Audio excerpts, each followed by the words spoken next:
பல ஆண்டுகளுக்கு முன்பு தமிழ்நாட்டின் சிவகங்கை பகுதியில் மருது பாண்டியர் என்று அழைக்கப்பட்ட 2 வீரர்கள் வாழ்ந்தனர். அவர்கள் பெரிய மருது மற்றும் சின்ன மருது என்று அறியப்பட்டனர். அவர்கள் சிறுவயதிலிருந்தே வாள் சண்டை, போர்த்திறன் மற்றும் நாட்டுப்பற்று ஆகியவற்றில் சிறந்தவர்கள். தங்கள் நாட்டை பாதுகாப்பது அவர்களின் முக்கிய கடமையாக இருந்தது. அந்த காலத்தில் பிரிட்டிஷ் ஈஸ்ட் இந்தியா கம்பெனி இந்தியாவின் பல பகுதிகளை கைப்பற்ற முயன்றது. ஆனால் மருது சகோதரர்கள் இதை ஏற்கவில்லை. அவர்கள் மக்கள் அனைவரையும் ஒன்றிணைத்து ஆங்கிலேயர்களுக்கு எதிராக போராடினர். நாட்டின் சுதந்திரம் முக்கியம் என்று அவர்கள் மக்களுக்கு உணர்த்தினர்.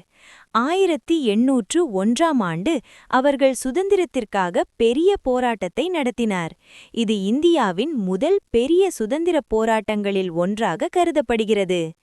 ஆனால் கடுமையான போராட்டத்திற்குப் பிறகு அவர்கள் ஆங்கிலேயர்களால் பிடிக்கப்பட்டு தண்டிக்கப்பட்டனர்.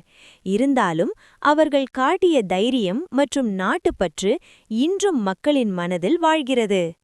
கதையின் நெறி: நாட்டுப்பற்று மற்றும் தைரியம் இருந்தால் எந்த சவாலும் வெல்ல முடியும்.